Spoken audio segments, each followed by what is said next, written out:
Welcome to Mic Check Waifu Waifu.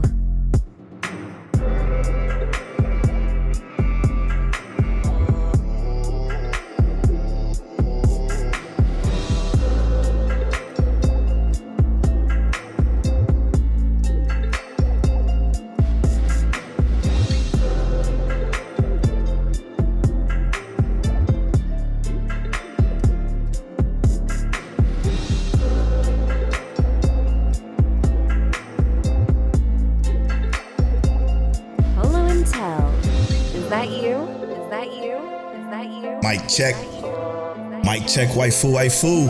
Telliano, is that you? We in here with review. This is episode 294 of Mic Check Waifu. As always, it's brought to you by Patreon. Patreon.com/Mic Check Waifu. Is where you can get early access to the video version of this podcast, where you can get access to the Patreon exclusive podcast, The After Stories, where you can get access to the pre-show. The pre-show is always uploaded 2 days before this episode goes live. So make sure you check that out at patreon.com/Mic Check Waifu.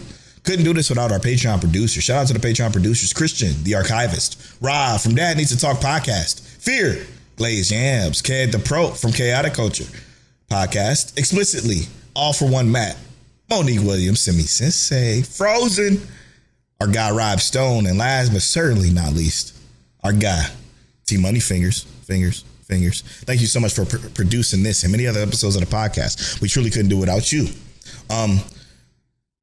This podcast is also brought to you by, I guess technically, the next podcast we're doing is brought to you by Mic Check Waifu. But the next podcast we're doing is coming soon. We're just waiting for our final artwork to get done. I'm looking forward to it. Please be excited for our gaming podcast that is coming soon. So if you're into video games as like we are, coming from two different perspectives, two very avid gamers. Well, you know, one a little bit more than the other, but I still think we're gonna have a fantastic podcast with my brother King Telliano. It's gonna be absolutely wonderful. I can't wait for that. So be on the lookout for that. More on that coming this week. So be ready to hear more about that this week. I'm looking forward to getting that all out there. All right. This is the Unnamed podcast. It's brought to you every Tuesday at 9:30 a.m. CT, where we cover seasonal anime topics. This week is the end of the winter season of anime. So 2025 winter season anime wrap up. I guess it's 2024/2025 winter anime season wrap up. The way it does is a little strange because winter it falls weird, but I digress. Anyway, it's going to be the wrap up of that. We're going to talk about all the shows that we enjoyed, we didn't. We're going to review my sleeper this time at the end of the season review, which was my sleeper, which was, I always forget the name, Married to the Girl I Hate in My Class. Right. That is going to be the review way later in the episode. So stick around. Again, that's going to be towards the very end of the episode, but we're going to discuss everything from Solo Leveling, ReZero. We did do a rewatch of season 2 of Fire Force, so that's coming towards the end as well to get us prepared for next week, which is Fire Force season 3. Man, there's so much to discuss this week, but before we get into that, I gotta ask Tel, how you feeling? I'm warm. Yo, you and me both. Check out the pre-show for context. Yeah. I'm warm, and it's nice to be back. But brother, you know what makes it hard is really the drive, bro. Because as soon as you get back, my brain just goes into like it's not nothing. Yes. Yeah, bro. And you know me, I ain't trying to dawdle around and wait. I need to get it done. You need to after that drive. It takes me 2 days to recover from that drive. Yeah. and you know what made it funnier is that I did it, no energy drinks, and then it was like I'm thinking, okay, I'm dead tired. I'm about to get at least 8 hours of sleep. Brother, I got like 14. Not even, man. My body was like 3 o'clock in the morning. That sounds like a wonderful time to be up and not be unable to go back to sleep. No, thank you. I was done, bro. And then I didn't even have the brain capacity to do anything, so I literally was just sitting there in the dark. But how are you doing, Brillosaurus Rex? I'm raring to go because I got a lot to talk about, a whole lot this week. You know, I've decided, and this is before we get to our episodes of the week, maybe we'll get to the episodes of the week as we discuss in the show. So no episode of the week this week. We're gonna mention our episode of the week this week when we get to that show that we're talking about for the end of the season wrap up. So, but I digress. But I feel like I need to go back to what I was before. And what I mean by that, Tel? Well, what I mean by that is not being so cagey with my thoughts. Just letting them fucking fly. You know what I mean? Because when we first started the podcast, okay, I was very, unapologetically agreeing with people. And then during the mid-cycle of the podcast, hear me out. During the mid-cycle of the podcast, when we get into the 45s, the 50s up, I get rants. I become crazy. It seems like I'm a contrarian. I'm voicing my opinion that's opposite of everybody else. It's not people not liking it, et cetera, et cetera, et cetera. Then I fall under this umbrella of being a lot less open with my negative opinions on the popular thing. To try, and then even though I'm still it seems like I'm still very negative when it comes to the anime space with most popular things, but I toned it down a bit because I don't want anyone to feel insulted by the things I say, right? I'm not trying to downplay anybody's thoughts or opinions or anything like that, because I just feel like I don't like that. I don't like feeling like I'm, insulting someone's thoughts on anything. That's never my intentions. It's never what I intend to do. So I toned it down a bit. I toned it down, even though I'm still me. I toned it down quite a bit. I still say what I want to say, but I say it in a way that's a lot more candid and surface level than what I actually want to say. I am going back to the way that I was in them 50s, in the 100s. Fuck it. I don't care about any of that anymore. I'm again, if you want to stop listening to us, that will suck. That will hurt me because I love every last one of you that listens. Got a lot of y'all that do, and that means the world to us. It really do. Specifically me, that you listen to this and give us this opportunity to talk to you every week. But I have to be honest with my thoughts and what comes from my heart when it comes to anime. And as long as I give an adequate reasoning behind my thought process or why I feel something, I think that should be enough for you to understand why I feel this way, even if you disagree with it. That makes sense? Yeah. Hear me out. Because I understand where you're coming from and why you feel like that may be a bad and or negative thing. But I've also come to the conclusion, and a lot of it was with that last review we did, and I was like, I can't believe that Polow didn't necessarily thrash that. But I understand. I didn't think it was bad at all. I understand. I understand you didn't think it was bad, and I agree with all your reasoning for not thinking it was bad. You know what I mean? Mm-hmm. I just know that I've gotten to the point to where it's like I have to say almost exactly what I mean.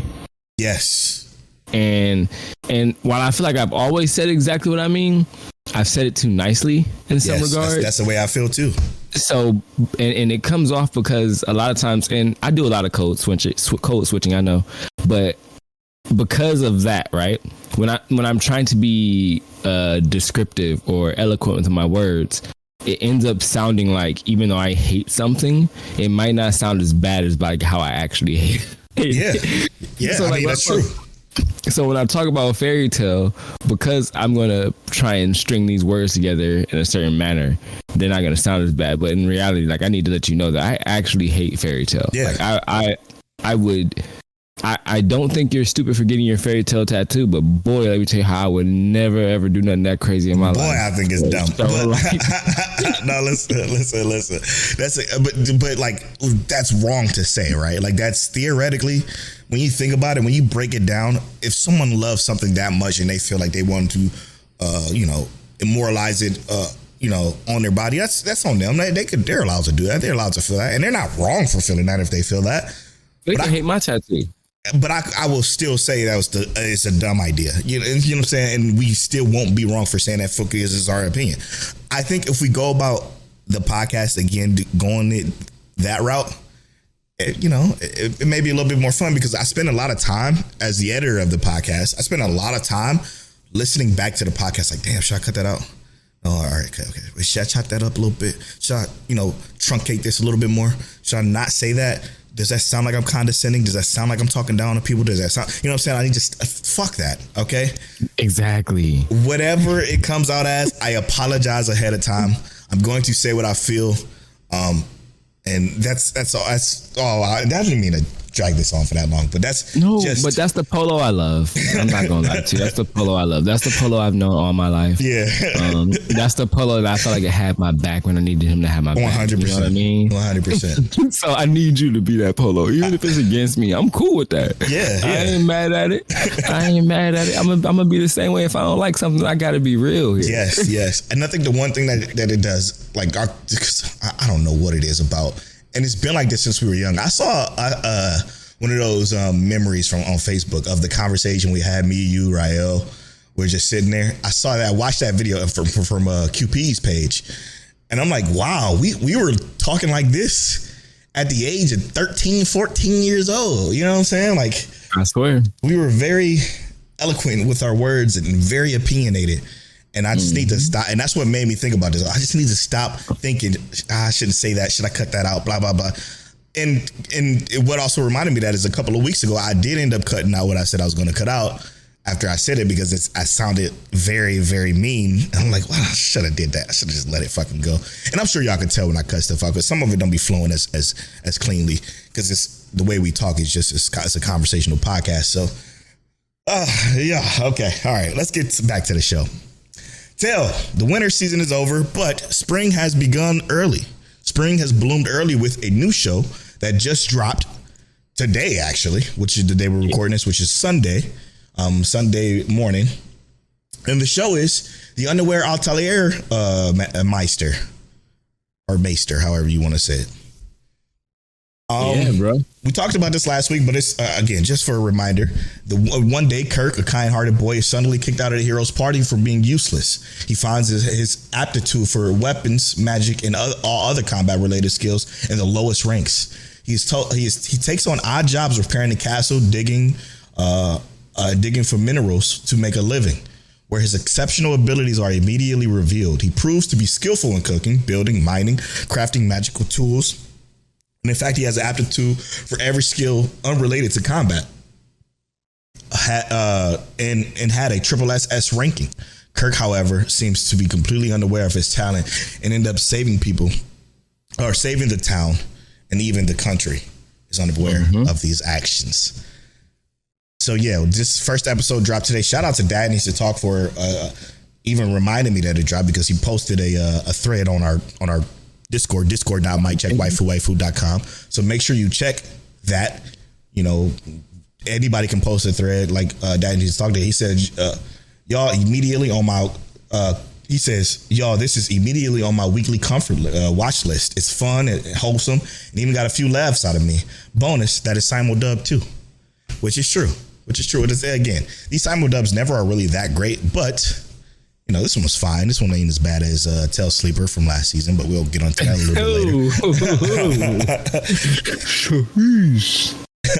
We'll get into that a little bit later. But yeah, as soon as he posted it, I'm like, oh, thanks for, you know, making this thread because I'm excited to watch it.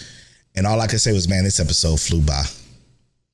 It was wonderful. I enjoyed every last bit of this episode.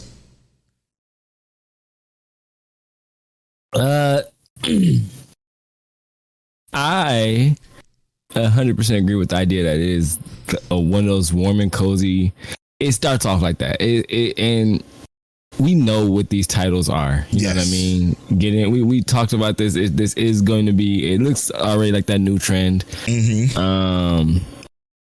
So yeah, bro, I'm already amped for what this is now. Do I think it's going to be like the high quality things that people are looking for necessarily? No, absolutely not. But a comfort animated turn on, like you said, it's simul-dubbed. I ain't got to worry about paying all my attention to it while knowing that this is going to be something that I can chill and watch with the kids outside, like my kids just watching Fire Force with me. This is something that I know 100% is going to be cool to just turn on. And it's not going to be a stressful show. No, not at all. Yeah, it's like you said, the trends are, it's funny now because I think us doing this for 5 years can say that we know the ebbs and flows of the trends in anime now. Exactly. Like it was a few years ago. It was like, the magical school was the big at one point. Isekai is always big, but isekais that have certain qualities to them were big. But this time it is I got kicked out of my party kind of almost revenge tale, and it's either extremely dark or extremely cozy between the two. Like the one that's still going on during the season now, which is I left my A-rank party to help my former students reach the dungeon depths, which is still ongoing. It's 24 episodes, so we're going to still continue to talk about that, which has been a fantastic show. But yeah, this unaware Atelier Meister it's been phenomenal. It's nice and chill and cozy and adorable and just fun. I'm liking where it's going so far, and the two characters that we got initially introduced to are great, quality characters. Yeah, and the somewhat overwhelmingness of his abilities is also very. It's got this like very well portrayed. Yeah, it's silly, right? It's playful, but it's done in a way in which it's like, oh, that's kind of interesting to see where it's gonna go. And it's nice that they at least let us know from the jump he's trash. He's trash when it comes to combat. So we know this is not going to be combat oriented, but it will be. I mean, I'm already imagining like that castle walls he rebuilt. Mm-hmm. They probably the castle's going to need defense or something. They're not going to be able to break through it because it's just too strong. Yeah, something like that. I'm just like, I'm so hyped for it because even you look at it compared to what was done previously, it's like, bro, it's not even the same castle. It's not even the same wall. Exactly. It's phenomenal. It's phenomenal. All right, so let's move on to the winter season wrap up. Okay, I asked our community to drop some, give us your overall thoughts on the winter 2025 winter anime season. We got a few, mostly from the usual listeners, but let's start to go through them, and then as we go through them, we talk about the shows that they mentioned in it. So the first one was our Patreon producer, All For One Matt. He says, overall, the winter season was pretty good. HoneyLemon Soda and I Left My A-Rank Party are my two standout shows when it comes to new shows this season. We also got a few comfort shows that were enjoyable to watch each week as well. I really enjoy watching Possibly the Greatest Alchemist. Yes, I agree. That was probably my favorite comfort show. It was such an easy watch. And as far as returning shows, Solo Leveling and Apothecary Diaries were just giving us heat each week. It's rare for anime shows to be this consistent. Usually there's a dip. And so shout out to the people who worked on these shows. My overall grade for this winter season is a B. By the way, forgive me, Polow and Tel. I'm still a little behind on ReZero. That's why I didn't mention it here. Yeah, you're not forgiven because it's a damn shame. That's wild. That's so crazy. Like, you listen to Mic Check Waifu and you decide to put ReZero on the back burner? You were better off not mentioning it, bro. Yes, like to say, okay, I'm gonna catch a. I'm not forgiving that. You know what I'm saying? And this is the new Polow. Okay, where's my antagonist button? No, I'm just kidding. But no, you gotta watch ReZero week to week. Those conversations we should have more of them, by the way. But that conversation is coming in later in this episode. But what a fucking fantastic show that is and was and always will be. However, I do got some thoughts on the ending, but we can get to that a little bit later.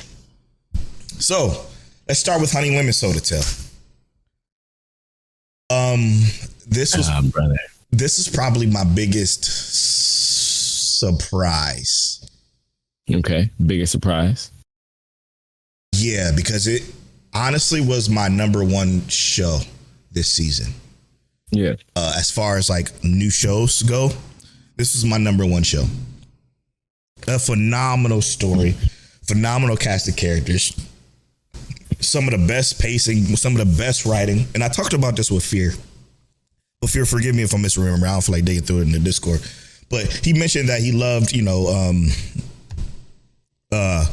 I'm secretly dating my coworker or something like that, which, again, another great show. I didn't finish the last two episodes because for some reason the site that shall not be named had trouble loading it, but I digress. Yeah, bro. Yeah, so same for you, right? Yeah, so another phenomenal show. But he mentioned that he's liking it more than HoneyLemon Soda, and I just disagree with him because of the fact that HoneyLemon Soda offered me more. I have a crush at that work one. That one was so cool and so easy to watch and so just surface level, and I don't mean that as an assault, as an insult. It was just, it is what it was, and it wasn't anything to it, right? But it was a great show to watch, a fantastic chill show to watch and enjoy all the way through 100%. HoneyLemon Soda gave me emotion. It gave me tears. It gave me happiness. It gave me sadness. It gave me anger. It gave me every possible emotion that you can possibly feel when watching a show, which I feel is more important to me than just being able to chill and easily watch a show. I like being able to chill and watch a show easily, but I enjoy when my emotions are invested into what I'm watching more. Does that make sense? Yeah. So, and this is what I hear, and you can just tell me if I'm wrong. HoneyLemon Soda gave you more continuity for all the things that you felt. Because it went from beginning to end. Yeah. Like it was almost like, even for the sadness, it gave you an emotion behind the sadness and carried it out until you saw to fruition how to resolve the sadness, the happiness, everything. All the things that you felt in this show, a variety. It gave me something from beginning to end and unfolded all of that in the end. And even like, while I say the end of this season, and I don't imagine it's going to be a season 2 of this necessarily, but even though at the end of this, I felt like I kind of knew that was what would happen and how it would have to happen. I think it was beautifully told. It was done well, and execution was there. So the continuity just felt like this was meant to be a story that was like written and delivered directly to you. Whereas the secretly dating a girl at work or secretly dating someone at work storyline, it's just kind of like it's just there. It's a here and there. Yeah. Here and there. That's it. So that's exactly what you're getting. And that's not a bad thing. No. I'm not saying that's bad. But this was a full meal. Yeah, exactly. So the thing with the thoughts of HoneyLemon Soda getting a future is I disagree. I do think it will get a future. And the reason why I say that is because not only did it hint at introducing new characters, like that teacher that they showed at the assembly, like, hey, this is what you were supposed to do, will be, blah, blah, blah, blah, blah. But this seems to have taken inspiration, and I could be wrong. I don't know what came out when, but I don't care. I know that you're, what's the name of that fucking show? I gotta look it up because I can't fuck this up. It's very important. I gotta find HoneyLemon Soda because it is like the #1 recommended show in HoneyLemon Soda's category. Yes, From Me to You.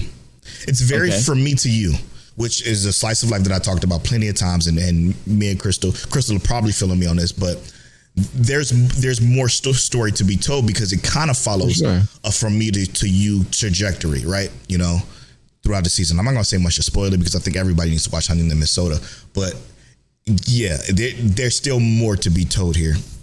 And I agree with that entirely. While what you said is true, a lot of slice of life anime do end this way. In this way so often, like so many times. They never really show potential characters at the end though, right? Showing that, like I said, showing that teacher and showing a few students. It's a bit of foreshadowing. Yeah, it was a lot of foreshadowing going on within that last episode. So slice of life don't normally do that much at all, unless there is going for a second season. So I do believe there will be. Don't know when. I don't care to rush it. Don't need it now. But it's just, I am looking forward to the more that will come from it. But everything you said was spot on, man. It was a multitude of emotions opposed to one emotion. The one emotion I got from the crush work one is I love the fact that these are adults being adults in a relationship, doing a relationship stuff. It put a smile on my face when I'm watching it every single episode, every time, the full time. However, that's the only thing I felt. It's easy to watch, fun to watch, a good show. But I love being emotionally invested more so to the point where, like, if they would have broken up, I wouldn't have been that sad because it wasn't that many ins and outs. So yeah, HoneyLemon Soda was absolutely amazing. Absolutely amazing. Okay, I Left My A-Rank Party. We mentioned this a little bit more, but I Left My A-Rank Party is a fantastic show. Still ongoing, so I don't have much to say, but love the cast of characters, love the animation. Bandai Namco is doing their fucking thing with this show. Very, very easy to watch. I mean, and the time just flies by when I'm watching it too. That's another one. Yeah. So you feel the same thing? Yeah, I left my rank party.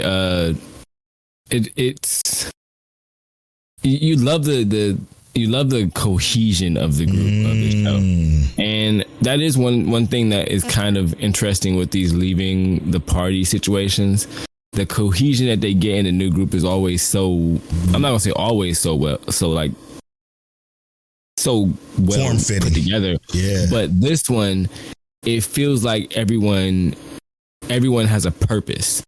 And that is something I think that they executed extremely well, is the purpose of the party. Yeah. And the lack of egos too. I love that. Right. And then this is probably the only time this one is getting mentioned, but the greatest alchemist, possibly the greatest alchemist. That was a comfort show that wasn't too much of anything. You can't expect a lot from that one. However, I liked it. I enjoyed it. It was easy for me to turn on, watch it, and then be done with it. Like, it didn't hurt. It was another dub one that was terrible, awful dubbed, but it was easy to watch again. I wouldn't recommend it to anybody, though, to be honest. I just can't. But I enjoyed it thoroughly for just something comfortable to watch when I feel like watching anime. Yeah, it's just the MC in that one is such a good guy. Yeah, that's what it is. Yeah, he is 100% just the greatest possible kind of guy. Like, if you want someone who is a hero but don't want to be a hero, he's the one that you sign up for. I think I'm gonna save Huey TJs for when we get to the solo leveling portion of the show. Let's go to our guy Jay Colt. He says, "I got more solo leveling, more Apothecary Diaries, more Link Click, more 100 Girlfriends. Then I got Medalist, Sakamoto Days, HoneyLemon Soda, which I had a good time keeping up with. Could have used a couple more new shows, one more big hitter to round out this season for me, but I complained too much with what I got this season. I give it a strong B+. That's a great grade. Yeah, it's a great grade. Everything else, did you finish Medalist? I did not finish Medalist. I planned on binging it. Like, I binged Orb. So I do plan on finishing Medalist. I'm just gonna end up binging the last few episodes. I'll probably I guess I should have brought it this week, but yeah. I ended up finishing Orb instead. Okay. Better choice? Did you no, I don't know what Medalist is, to be honest. I know it's the Ice Skater one, but I don't know nothing about it. I digress. Did you finish Sakamoto Days? No, I'm not going to finish Sakamoto Days. I'm not even going to. Me either. Okay, this is. I got to episode 7. I was tired of it. I was over it. The shit stinks. It offers no. And you want to talk about people? People get on my nerves. Okay, and I'm gonna just say this because every rare occasion I hop on Twitter. Okay, unfortunately, the very rare occasion, because we have a podcast, so I do have to kind of show up sometimes. I see solo leveling talk, and people are like, it's just hands or whatever. I'm like, yeah, I get it, because that's all they show. That's all they show here. It's about 30% of the story being told within this season. Technically, I heard that I learned that this season is supposed to have been, season 1, but 2 cores, which would make a lot more sense as far as the way it kind of played out, as far as the main story progression goes. But I digress. I just hear it's all hands, but then I hear this praise of Sakamoto Days, which has absolutely, well, not as much praise as solo leveling, because solo leveling is just so much more popular than Sakamoto Days. But Sakamoto Days I feel like give less of a bias than solo leveling did. And you want to talk about such a fucking one-note show that offered me nothing. Like, for 7 episodes, I was bored out of my fucking mind. I don't like it. There's nothing good about Sakamoto Days other than the animation. Yeah, here's the thing. Sakamoto Days, it did not have the hype that solo leveling had. It did not have that. It had a lot of hype, though. Stature. It did have hype. It had hype behind it. But I think that the crowd who was hyped for it had less expectation. Whereas there was so much hype behind solo leveling, especially after already having a previous season 1 that people felt like wasn't necessarily as fast as they wanted it to be. Where even though, like, to me, I felt like it was fine. Yeah. After having that season and everyone still gassing it like, hey, solo leveling season 2 about to be crazy, which I think it was amazing. I think even if I had never read solo leveling, I think it would have been an amazing season 2. Sakamoto Days didn't have that. You know what I mean? Anything. They didn't have anything to live up to previously, other than manga that people have read. Which let's be real, if I read the manga, I feel like I would have been more satisfied with this. No, I think you would have been more disappointed because I saw some manga comparison, like panel comparisons, and I hate those people. I really do hate those comparison people because they do it with My Hero and it's fucking annoying because those panels in My Hero look great in the anime and they look great in the panels, all the same. But Sakamoto Days was a visual downgrade. It was awfully like it was just terrible. I'm like, okay, I get this now. I get this complaint opposed to the Hell Paradise ones we used to get or the My Hero ones we used to get. This one looks fucking trash in comparison. So that's wild because I was going to say that because at least you're seeing the panels that you saw or that you were hype about. You see them get animated, but if they're not as quality as they were in the manga, then of course, man, hear me out, bro. I'm not trying to bash nobody like in Sakamoto Days. It just wasn't for me. I knew it wasn't for me. You're being too nice again. Yeah, I let it go. There's other things that I could literally just watch. Yeah, but hear me out though. It says a lot about us because we watched all of the possibly the greatest alchemist, and that wasn't shit. Like it just wasn't. It wasn't. But how can we say we need to? How do we talk about this, right? How do we establish how we feel? Because yes, Sakamoto Days is more popular, visually better, I guess, and the animation was great. They had some cool action scenes. How can we justify the fact that we watched possibly the greatest alchemist but dropped Sakamoto Days? Here's the justification. You ready? Yes, please. I was not interested. What am I supposed to say? How am I so hear me out. Yes, I could force myself to watch Sakamoto Days. I could definitely do that. And I would also hate people for forcing myself to do that. Yeah. And then not only would I feel like I'm hating someone for forcing me to do that, when I talk about the show, it's probably not going to be nice. Yeah. That's it. So why waste my time on something I know that I'm not enjoying when I can watch something that is like trash to everybody else, but at least I'm enjoying it? I'm okay with that. I think this is actually 3 times worse than Undead Unluck for me. I know people like Undead Unluck, but in comparison, when you put these two side by side, I just fucking it is boo boo. It is boo boo, bro. So bad because it didn't do anything. We didn't go anywhere. We didn't do nothing. It was just a bunch of cool looking fights. I guess that was satire, which is cool. Again, speaking of satire, 100 Girlfriends finished. Yes.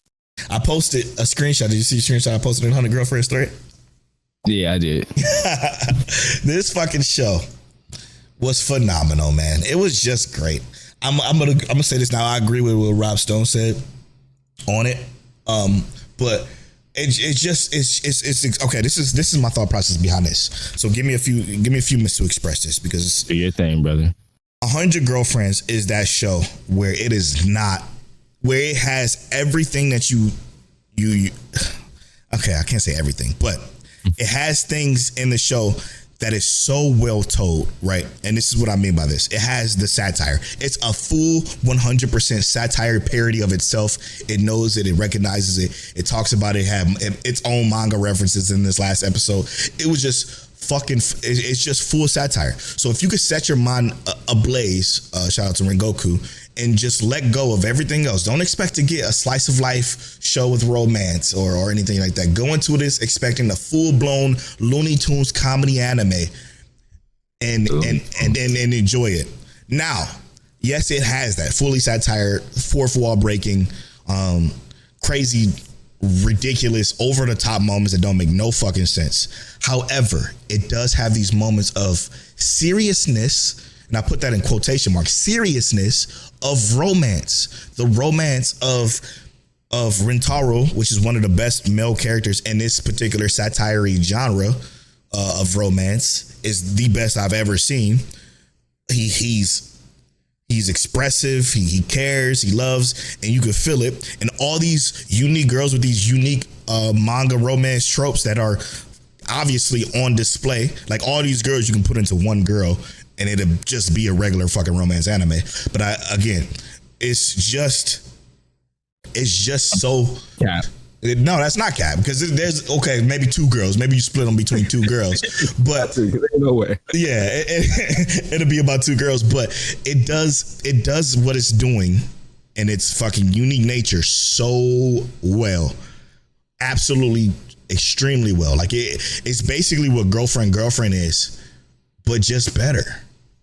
It's just better, and it looks beautiful too. Shout out to Bandai Namco. They do their fucking thing. I don't know why they animate the hell out of this show for some reason. You saying you can fit all the girlfriends into just about two people? It's crazy because you can't fit a tsundere into everything else that they got going on. But you can't fit. You can split up. You can split up the one girl and have her about 4 or 5 of the girls in one girl, and then 4 of the 5 in another girl, and it'll be two different girls with it. Like it'll be a love triangle. Yeah, some of their personalities is so strong. Yeah. Not all of them, but for me, it's the book reader, the one who use it. Just put all the personalities in her and just have her text it out. It's perfect. Yeah. So I'm just joking, but yeah, bro. Yeah. So I had to get that off because I want people to understand like this, what the show is, man. If you go into it expecting anything else other than its satire nature, you won't enjoy it. You can't enjoy it. You have to go in like, okay, what type of nonsense am I going to get? The Dragon Ball Z references are always so funny. I don't know if this was Crunchyroll or if this is the actual what they actually did, but I posted a screenshot on both our Twitter and on our Discord of when he was trying to say something and he was mixing it and it sounded like he was scratching on a DJ disc.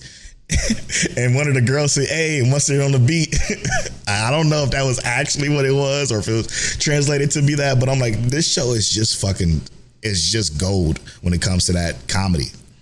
Well, that if they put that in for real, that had to be improv, or not necessarily improv, but they just decided to add it in at the last moment, and that's fire. Yeah, they would because they're ridiculous like that. They just. Imagine Dre getting dissed in anime. The way they mention like how 2 of the girls are not in the manga yet at this point in the show, and they just was like, "Oh shit, wait, maybe we shouldn't mention that." It's just so much fun. It's a fun show. You have to go into it expecting fun. Sorry, so you can go ahead and insult one of my favorite shows. No, I'm not gonna do that. It's not for me. Yeah. But what am I going to say? I think that realistically, what I like the most about the show is Rentaro's personality, but also I love the dynamic. I stopped at the girl who eats a lot, bro. I stopped. And I know that's very early on in the season, but like I loved her little eating competition and her willingness to do everything and then wanting to decide like, okay, well now I got to be one of y'all. And I loved it. I did. I enjoyed her personality and how those things go. The individual stories. The show isn't for me, and that's just as real as I can be with it. It's not that I think the show is necessarily bad. It's just not a tale show. It's not a tale show. That's just all I can say. But I don't hate the personalities like I do when I sit down and I look at the personalities and take out 75% of the wackiness. I'm like, yo, this show is actually kind of cool. But you would have to take away the 75 of the wackiness. You put in the other 75% of that wackiness, and you're like, okay, well. Like Polow said, this is me watching Looney Tunes again. Yeah, you can't go into this show expecting anything other than the wackiness because that 25% that's not the wackiness is so sweet. It's so adorable. It's so even captivating with the way that romance is played out. It's even better than some actual fucking romances animes, the way Rentaro expresses himself and the vibe that he gives with the people and how he handles each situation for each person. It's so you want all your main male characters in romance anime to be him. I will be willing to write a letter and asking for like a serious version of this. Yeah, I mean, you could, but then it won't be the same. I understand, but man, because I agree with you. I think Rentaro's a great character. I think his. Okay, so would you agree with this then? Rentaro's a great character, right? Would you agree that each individual situation that he's plastered in with each girl, like the serious part of it, the 25% that we mentioned. Is that not great as well? I never said it wasn't. That's what I'm saying. So like, if they just had a show of just that, it'll be fantastic for you. You just don't 100%. Like the satire part of it. It's not even necessarily, it's just too much of it. I mean, yeah, it's One Punch Man of romance comedies. Like, no, it's worse. No, it's not. It's not fucking worse than One Punch Man. It's the exact same. Okay, they don't do One Punch Man don't do as much fourth wall breaking, but One Punch. Come on, man. One Punch. The world should have been destroyed 17 times over. Here's the thing, right? And this is like not trying to be like, because I get it. It's not. I get exactly what it is. I'm joking. The thing is that for me, it's the lack of action mixed with all the satire. Yeah, I know. It's easier to digest in Looney Tunes when I know Tom and Jerry's gonna smack each other. And Tom and Jerry ain't Looney Tunes, but it's easy to digest it when Daffy Duck and Bugs Bunny is gonna smack each other. What season is rabbit season is Bunny? Or One Punch Man is gonna come in and punch something and end the episode basically. I get that, because that's what your taste is. Your taste is you want to see some action with your satire. This doesn't have that at all. I mean, it did because of the satiriness of the satire, because it got fucking stupid ridiculous to the point. But that's why the first season was easy to watch. But I think the second season, to me, it was just like, okay, this is overwhelming at this point. And we're gonna get to that a little bit later. All right, so we don't want to spend too much time on 100 Girlfriends. Great show. Thank you, J. Cole. I appreciate it. He said he wanted one big hitter. So if we had to recommend one more big hitter for J. Cole, he got Apothecary Diaries, he got Link Click, he got Solo Leveler, HoneyLemon Soda, Sakamoto Days medalist. What's one more big hitter you think within the winter season that we could have given him that you think he would possibly enjoy? Big hitter winter season. Let me see real quick. I mean, I guess I can't say. I don't know, because I thought Worthless Appraiser was good, but it did kind of. Big hitter. It took a little detour towards the end. Let me see. Yeah, big hitter it's hard to give that to a Worthless Appraiser, even though it was Zenshu. Well, he said Zenshu already, right? No, he didn't say Zenshu.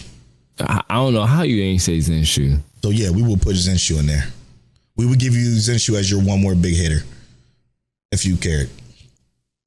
Which he does. J. Cole's been rocking with us for a long time. All right. Moving on to Christian the Archivist, aka Def Scythe. He says, for me, this season has been the one that I dropped the most or binged later.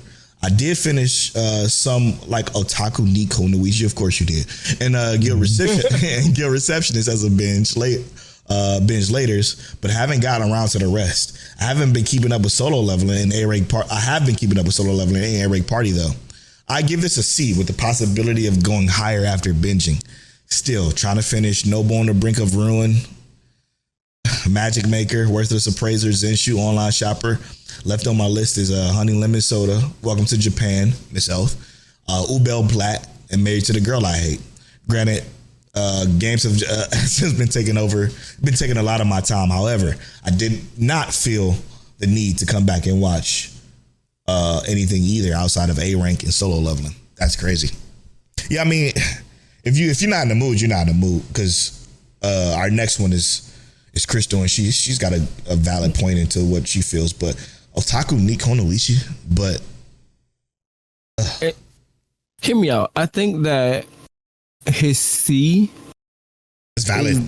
The most valid grade I've seen so far. And not to say that anyone else's grade isn't valid, but when I say it's the most valid, I think it's the closest to coincide with mine so far. Because I think and I was thinking about this before, when you have to drop so many different things, or you have to put things off to the side because it's not necessarily what you're expecting in that moment. Yeah. So, and I'm saying this specifically for me. I think a C lines up pretty accurately. I think I would go higher than a C, because there were some things that I think definitely deserve higher ratings. But you think about the other things, you're like, okay, maybe it was C worthy. Just looking at his list, right? For me, the reason why This has been a season where I dropped dropped the most or binge later. I finished Otaku Konoichi. That is by itself a D. Guild Receptionist. I dropped. I was fucking bored of that after 4 or 5 episodes. A solo leveling name rank party. So if you only got those 2, is like, why would the season be even more than a C? Even though theoretically it should be more, because the 2 that you got are absolute bangers. But if that's all you have because you dropped everything else, then I understand the C wholeheartedly. Right. It's a great score. Noble on the brink of ruin. It wasn't good, but easy to watch. It was cool. It didn't take much to watch. It wasn't a good show. I don't recommend it to anybody. Yeah, I agree with that entirely. I didn't think I watched the second season, but I think it was cool. Yeah, 100%. I'll watch the second season if there's not much going on, but it just wasn't. It wasn't a must. Magic Maker. That's my sleeper. Yeah. It took, and this is my opinion. Once again, hear me out. It took too long for anything interesting to happen. And while I love the idea of what the show was supposed to be about, it almost did it in too much detail, but not enough detail at the same time. Mm-hmm. Yep. And I hate how that feels. I hate how they're explaining all the things I don't want them to explain. So here's the thing that I think we are going into this one with an expectation, right? I think the expectation is for progression, but the progression is technically coming to a world that has no magic and making magic. I understand the slow burner aspect of that, but it just wasn't progressing anywhere until like the last maybe 3 episodes. Yeah, but then that's what makes what you just said the worst part about it. Coming to a world that doesn't have magic, and then you find out, hey, guess what? The whole time it's actually always been here. And it's like, I don't know. It just felt almost like they spit in my face. Yes, it was a weak ass. Yes, 100% agree with that. He's still trying to finish Zenshu. So yeah, finish Zenshu. Worthless Appraiser, yeah, finish that. Games are his priority, so he will be on our game. He will come listen to our gaming podcast. I assure you of that. Online shopper. Now, this is one I would like to talk about. This was my favorite cozy. Like off of what Matt says, his cozy was possibly Alchemist. Online shopper was my favorite cozy because it wasn't much. Wasn't expecting much, but it was just nice to see this type of show with an adult character, but it was just like, minimal shit happening. This is very, very, very like don't expect anything type of show. You're just enjoying it for the character. Like, no, right. Don't expect anything whatsoever. You're just enjoying it for the character. And I enjoyed the character. I really did. Too. Yeah, absolutely. It was well told. It was decent. So I definitely believe that to be great. HoneyLemon Soda, the fact you ain't finished that, blasphemous. Welcome to Japan, Ms.Elf, the fact you ain't finished that, blasphemous. Welcome to Japan, Ms.Elf was fantastic. Now, I remember you kind of being iffy about it at one point. I didn't find a hook. Yeah. But that's the problem. I was looking for a hook. It didn't need a hook. I didn't have a hook, but I enjoyed the show. Yeah, it had this really kind of like cute ending. Yeah, very, very cute. And it also is very heartwarming as well to see that kind of like system. And I was like, yeah, man, I love that. I loved it. So yeah, the ending put a nice bow on it for me. Whole time, yeah, I agree. It doesn't need any more. But if we get more, it's fine. I'll watch it. It doesn't need more. But Ubel Blatt, I still only watched 2 episodes. It's hard for me to watch when it's on Amazon. So there's that. You said 2. So, bro, the whole story didn't change at this point. I'm sure. I know nothing about it. So that's why I wasn't even going to speak on it. I didn't give it a real opportunity yet. Oh, man. You finished it? No, I'm only. I think I'm like 3 episodes behind, but it's. I think it's actually pretty solid. Do I think it's amazing? No. Which is I'm the action, specifically action guy. I would not put it. Here's what it is. The story flows too swiftly. While trying to give this action, it doesn't give you enough time to emotionally invest with the actual things that are happening. I see. Which it kind of sucks for that, but it's like it just happens too quickly because you're like, here's a story that happened, and then it's like, I need this emotional connection for it, and they just jump straight to the action behind it. It's almost like I wish there was more time to feel the story. Yeah.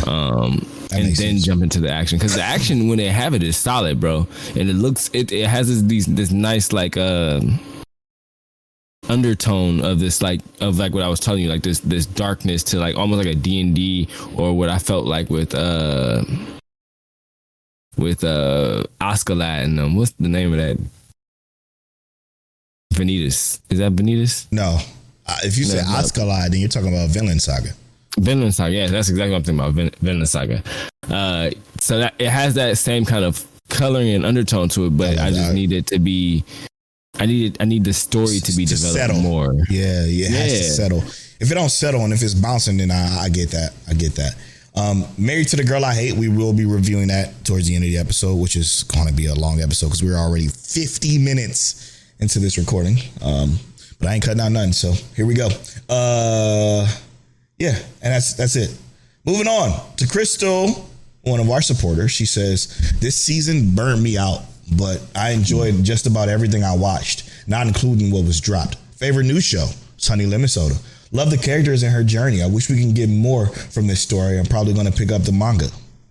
Favorite reoccurring, The Apothecary Diaries, the best of the best. I love this show just as much, if not more than the first season so far. Mao Mao is one of the best protagonists ever. My specific feelings are already in the show thread. Make sure y'all check out that show thread. That show thread, by the way, is fantastic. So check out our Apothecary Diaries show thread. A lot of great conversation going on in there. It's funny and it's phenomenal. Surprise. Anyway, I'm falling in love with you. I was probably thinking this would be another wholesome rom-com with friends falling in love. Well, this is more drama than I was mentally prepared for. And I love every second of it. Shout out to T Moneyfingers for picking this up with me and understanding why this show brings me joy. And then she also wraps up by saying, side note, Solo Leveling now has my favorite shadow on the mix of how my favorite shadow on the mix. And I'm so happy. She meant my favorite shadow in the mix. Sorry. That fucked my brain for some reason. Also, this was the best season of Blue Exorcist. As a manga reader, this was my favorite arc in the whole series, and it was done very well. She just got me hype, and now I have to binge this season of Blue Exorcist. Yeah, I don't know nothing about it. If I don't count that done in like a day. If I don't count the stuff that I dropped, my average would be a B. You should count the stuff that you dropped. So I wonder what your average would be then. All right, to bring up the shows that she's fought. Anyway, I'm falling in love with you. I have it in my list now. It's done. This is what I do plan on binging, but I have to see how the next week turns out with all the new shows. So I like drama. So of course, drama slice of life. I'm going to dip into that. So I can't speak to that too much, but everything else I believe we touched on. So I wish she would have kind of clarified what burned her out. I guess was it because she watched a lot of stuff this time that she doesn't normally watch? I would say it's probably the emotional investment, right? Because you think about HoneyLemon Soda is emotional. Apothecary Diaries has a lot of like, I wouldn't necessarily say it is emotional, but it has a lot of emotional context to it. Sure, but I think Crystal can handle it. I think it's the amount of shows she watched. Really? What's her problem? Because she do got a lot of stuff on her list that she didn't have before. I think she also watches. She also watches her K-dramas and J-dramas and Thai dramas and Phi dramas and my dramas or autumn dramas. So yeah, she probably had a lot going on. So I get it. Speaking of burnout, for some reason, there was only one time in this podcast where I was burnt out of anime. Just one time. And I would never forget that feeling. That is the worst feeling ever of being burnt out of anime. Because it's just a form of entertainment that I love so much. Like I only started watching real TV shows again because it's a way of spending time with my wife. But being burnt out of anime hurts. So here's your time to give expert advice. How'd you get past that? I found a show that I absolutely love and said fuck everything else. Exactly what I was gonna say. Just watch exactly what you like when you get that burnt out feeling. Because then it's like the burnt out feeling is because you're doing things that you don't necessarily enjoy. And that's what we're here to do this podcast for. Yeah, we bring stuff that we don't necessarily love. But let us sparse it out for you so you can, form your lists or not, Right. All right. And because I was smart, I pat myself on the shoulders for this one. I took Rob Stone's comment from YouTube and I dropped it in this thread, so it's all in one place. It's easier to see, etc. He says, my final grade for the winter is A+. Oh, he said my final grades. Sorry.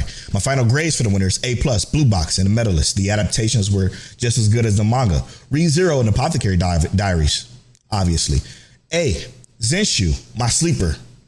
The ending was happier than I expected it, but that's not a bad thing. Or great as a binge. I'm looking forward to binging that now that it's done. From bureaucrat to villainous dad, been reincarnated. Surprisingly fun and wholesome. Red Ranger in Another World. Better than it had any right to be. I'm so glad somebody watched that. Thanks, Rob Stone, so we can actually get that out to the other listeners. A-, a 100 Girlfriends season 2. I preferred it to season 1. Having more characters toned down the grading, tone down how grading each other could be, and it lent even more into its more ridiculous nature of the show. This is what I agree with. Yes, because the small cast of characters last season, they were kind of like clashing a little bit, and it kind of felt off. Because it was some more characters, funny enough, unironically, the more characters that it ended up being, the more they got to shine because their individual personalities got these little one notes that would just pop in from the background, and it'd be just hilarious, and it was cute. So yeah, I agree with that. B, I'm getting married to the girl I hate. Started strong, not sure it stuck the landing. But Medeka something falling in love. Medeka Kurosawa, I forget the full title of it, but that was one of the ones. The opposite, started weak but finished stronger in my opinion. B-, Sakamoto Days, Receptionist with Solo Any Boss. Both are fine. I enjoy them, but we'll forget them quickly. Rob Stone's comments be the fucking best. I love these. Falling behind, so no score. Saruriro Utility, headhunted from another. I don't know what the utility one is, but headhunted from another world, online shopper in another world in Shangri-La. He said falling behind, no score, and that's all he put. He ain't had to say nothing else. Dropped. Greatest Alchemist after 6 episodes. I got bored. It became formulaic. Understandable. Noble on the brink of ruin after 3 episodes. This ridiculous power scaling over 3 episodes seemed poorly handled. Yes, indeed it was. It was wild.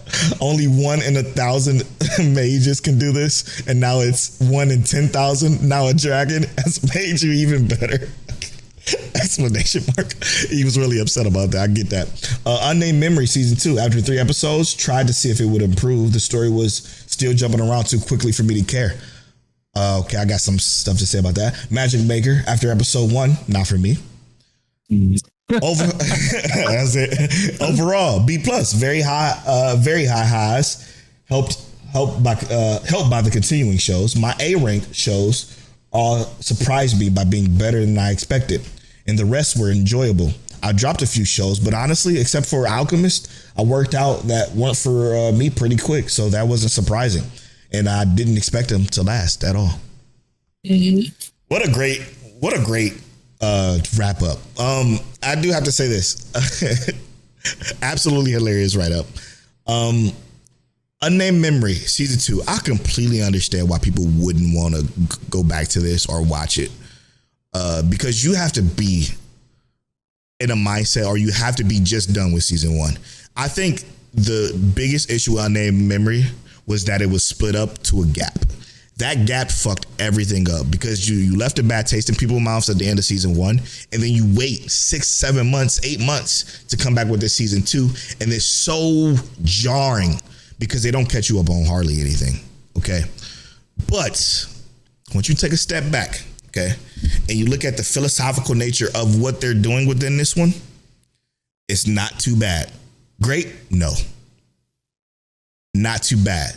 Now, the reason why I say this is because it covers things that I enjoy scientifically.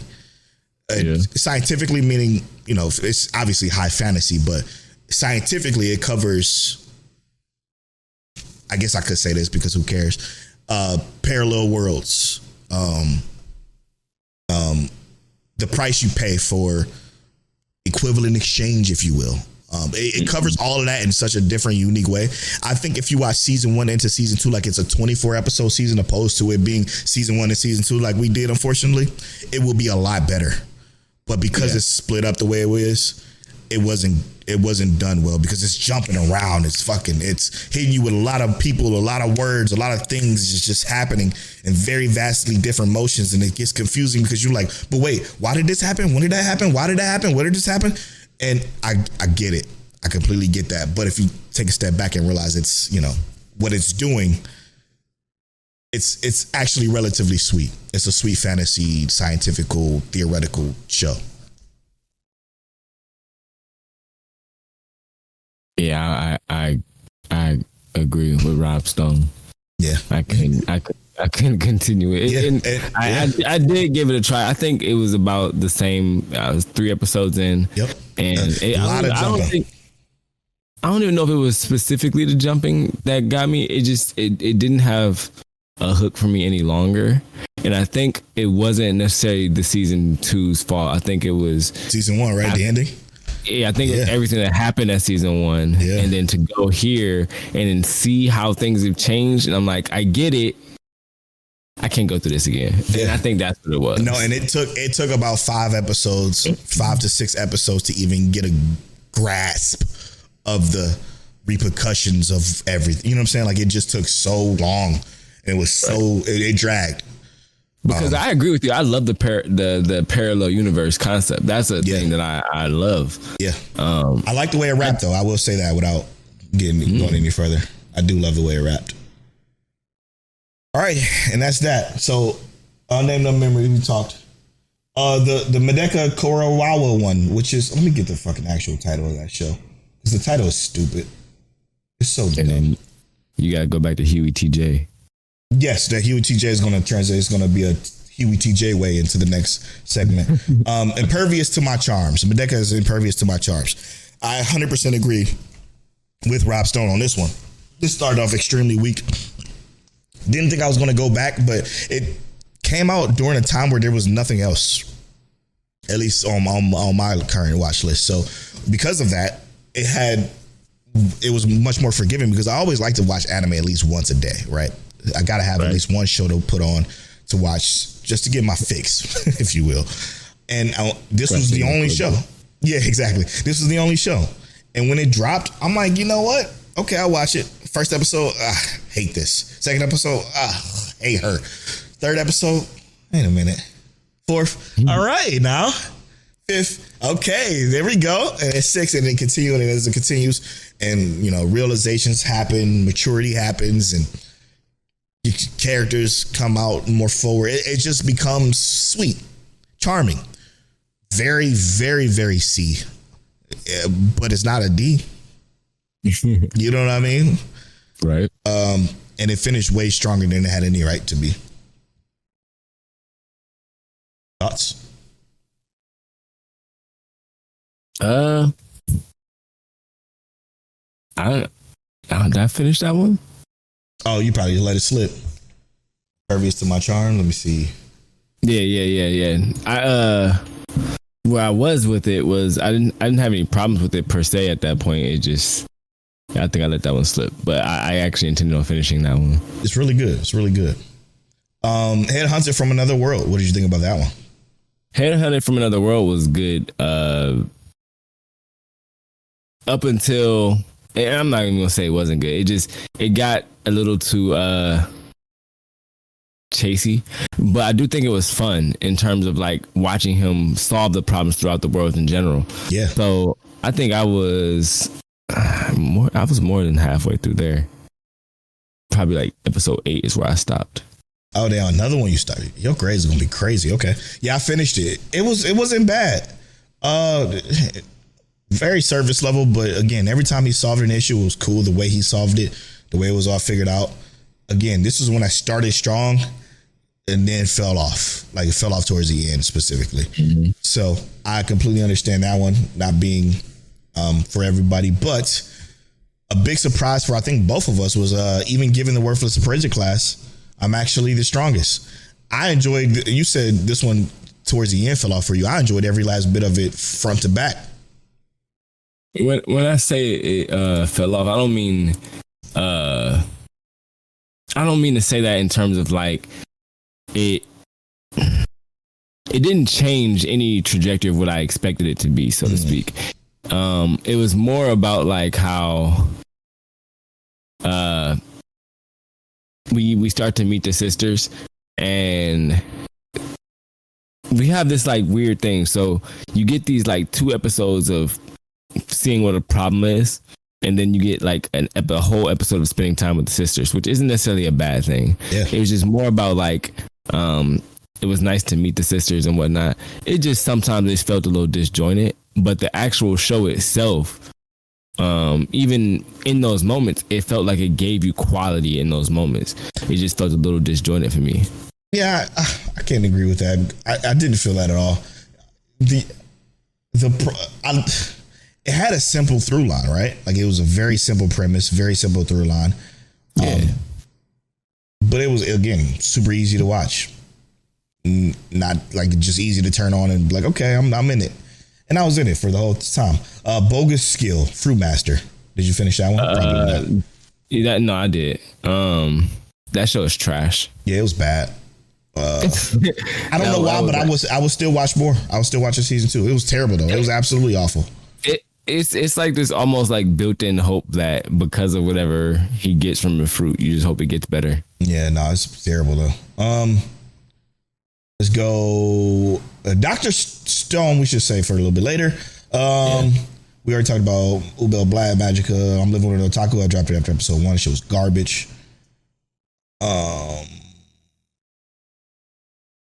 Looking here, I think we covered everything that's in, that's kind of light for this season. All right, so let's get to Huey TJs now, because it's going to lead into what we could talk about, the more popular ones. Huey TJ says, so about solo leveling. Yes, I'm anime only, but I don't like the direction in which the quote unquote storyline is going. Jinwoo becomes the strongest, but they hyped him up. They hyped up the rankings too much just for him to make things look easy. S ranks were fodder in this arc.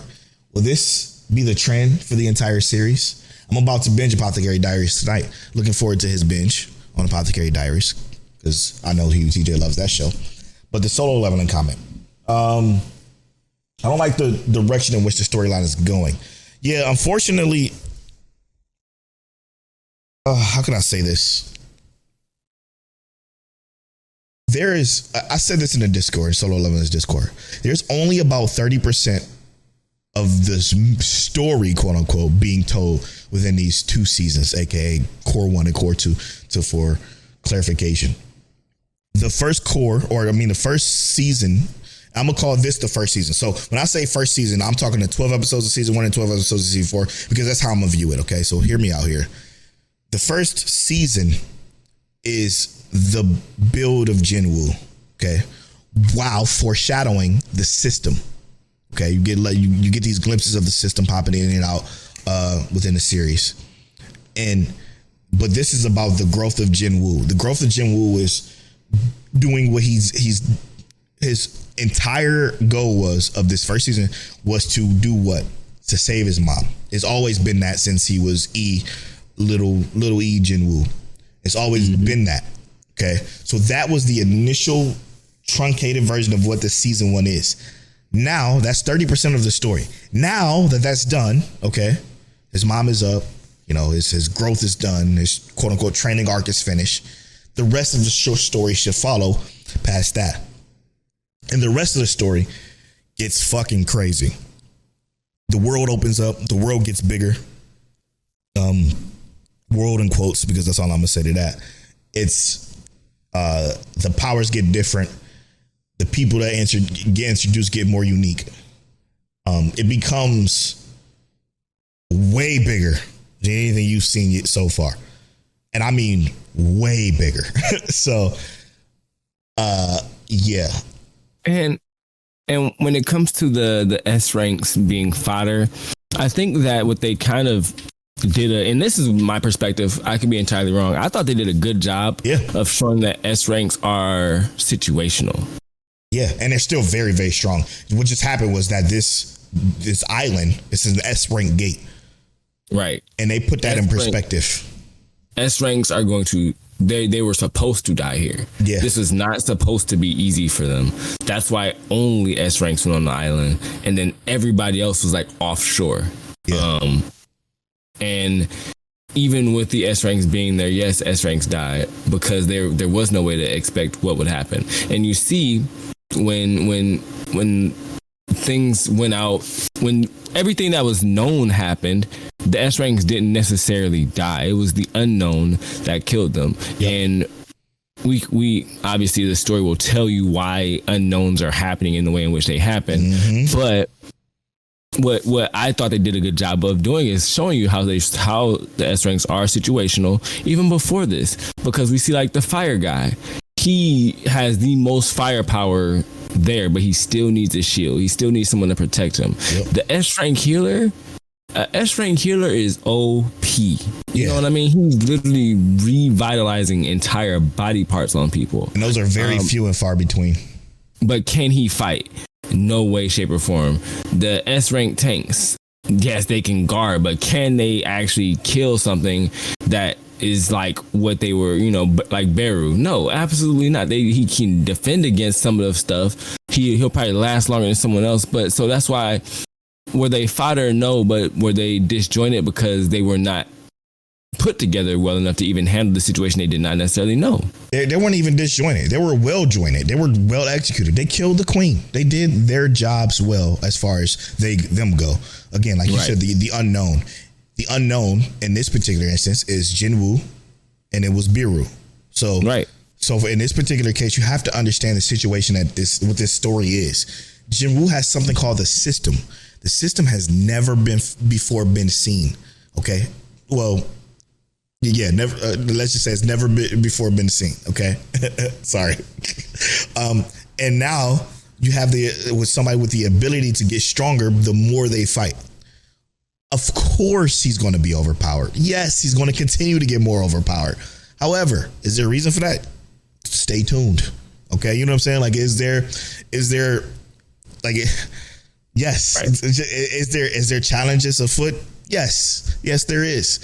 Just you have to stay tuned. Unfortunately, like I said, because of the way this season 1 was laid out, it was laid out as 12 season 1, 12 season 2, but they were split into this is all just season 1. This is just one big story being told opposed to 2 separate stories being told. Because usually when you get 2 separate seasons like this, it's usually a massive jump between the 2, right? Here, it was in the middle of his training arc, basically, when we got shut down and went on break for 3-4 months till the season 2, quote unquote. You know what I'm saying? So it's just the way it was laid out. So you have to reformat your brain and then think about how this is actually being presented to you on how to better understand where this goes. It goes further. It goes so much further. And the people saying that this is all just hands, Solo Leveling is only hands, that's not fucking true. It's just not true. And I say that to say because I've even started reading Ragnarok, which is the sequel to Solo Leveling. It's about 44 chapters. I think it's more chapters now, but I've read up to chapter 44. And it's so much bigger than anything. It's massive. It's massive. Between the story and the depths that it goes, it's so much, but it still has great hands. So keep that in mind before you go shouting, it's all just about the hands. Because it's not. And it's not an insult to say that it is about the hands, but it's just way more to it that you haven't seen yet. You haven't seen yet. Okay. So yeah, that's Solo Leveling. Stick to it. All right. Perfectly. Now let's go to guess we could touch on Apothecary Diaries. We already spoke on it for the most part. It's not done yet. It's been fantastic. It's a beautiful show. One of the best shows. Again, if it didn't come out the same year that Free Rent did, it would have been our anime of the year 2 years ago. Yeah, 2023 when it came out. So, yeah, it's fucking fantastic. What was another big one? Did we speak on Zenshu? Yeah, Zenshu. Zenshu was probably a big surprise for both of us, right? Zenshu had one of my favorite endings. Period. Oh my God, I love that ending. I cried. Yeah. My eyes was wet as fuck. I mean, period. In terms of an anime, yes, I 100% enjoyed where we got, and it was it was a happy ending. But even before we got to that happy ending, I was like, yo, this craziness that we enduring, I'm thinking about that scene, that overlooking scene, you know what I mean? In the darkness. I was like, I love this show so much. It was and the dub is so good. They perform so well. Yeah, this show, God damn, this is gonna go down in history. At least for me, I'm putting it. I'm not necessarily saying it's gonna be in my top 10, but it's gonna be in a notable somewhere all the time. Yeah, this anime. It's an anime only one shot. So, good job, Mappa. Yeah, very, very. You should be very, very proud of that. The music was fucking top tier all the way through. Not just the music, you know what I mean? The music, the visuals, the pacing, even the story and how it was laid out and told. I didn't know what was gonna happen, bro. And you know what I mean? Though, that's something I love. I love when you get a story and you actually legitimately feel like you don't know what the fuck is about to happen. Bro, I did not know. I didn't know what was gonna happen. What happened is what I wanted to happen. What happened is what I felt like was predicted. But it was I didn't know that was gonna happen, man. I felt like I was on edge. Yeah, and we don't need any more. It was just a nice cap. It was beautifully done. And we don't need more, but what we got in the end, just the things that we saw, that was perfect. Thank you. I don't have to get no more. Yep. Bluebox. Yeah. Again, great. The pacing within this show was great until episode 25. Man. And then 25, it just I'm not going to spoil anything, but it's just what was it all for? Oh, for it to say that there's another season coming. That killed me. It was to go from a Mic Check Waifu scale, 10 pacing all the way to episode 25 and stop is blasphemous. It's crazy. It went from a 10 pacing to a 6. You can't do that. I'm saying that one episode was a 6 in pacing. I can't. I can do that, and I believe it to be true. Oh man! But when Bluebox said it got another season, when it was announced that it was a second season, I'm like, okay, I erase it. It's gone. I don't care. It was a great wrap. Then it was a great wrap to season 1, but it sucked because I thought that was going to be it.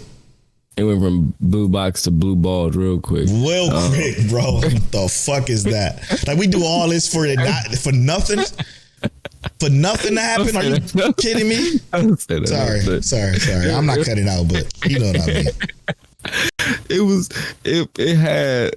It had so much promise, and it had my heart in it. Because episode 24 was everything. Beautiful, bro. Oh.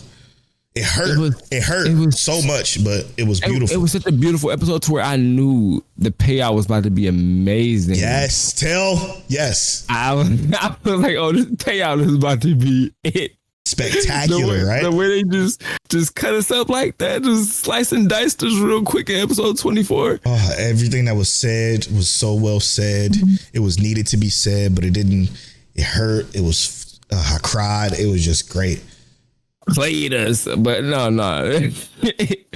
I mean, I'm excited for season 2. Exactly. But I do feel like, and I said this, I feel like with the way that season 1 ended, the beginning of season 2 is predictable almost to a fault. Yeah. The problem is again, these shows when they get 20, when they Slice of Life get 24 or 5 episodes, that means they're not getting a season 2. So that's where my hurt and the upset came from. Okay.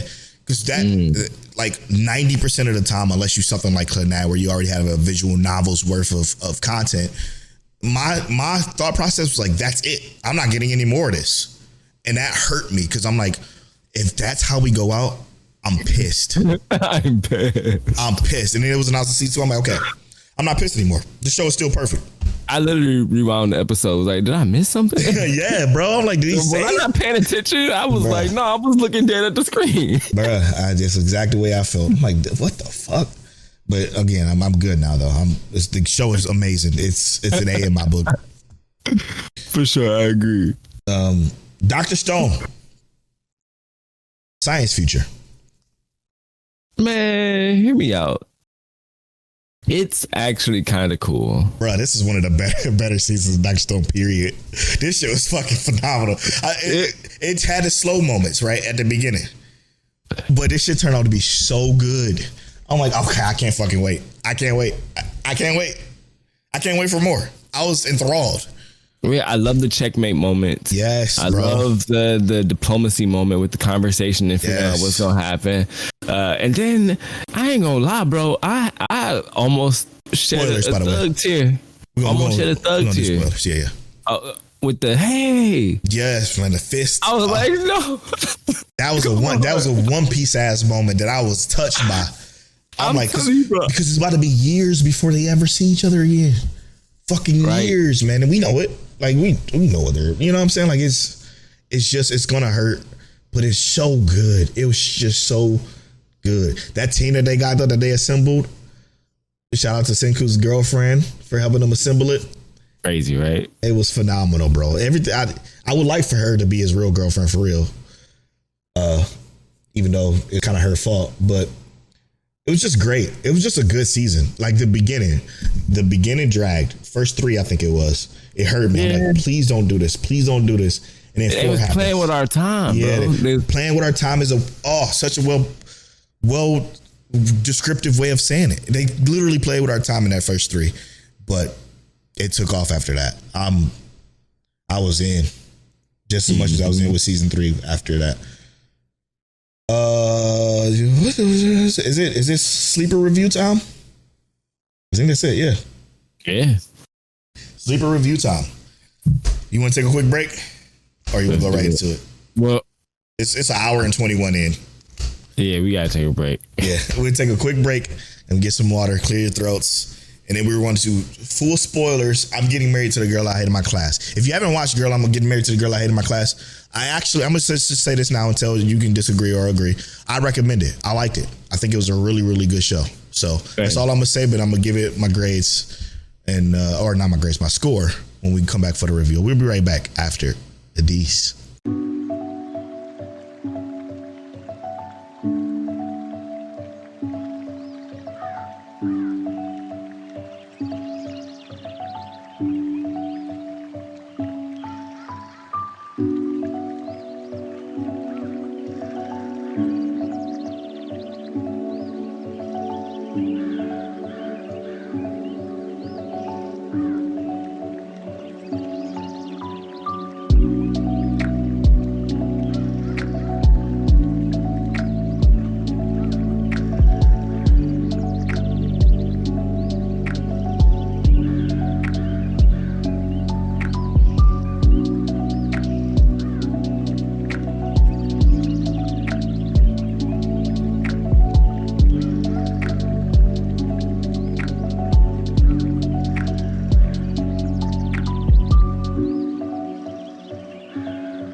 And welcome back to 294 Mic Check Waifu.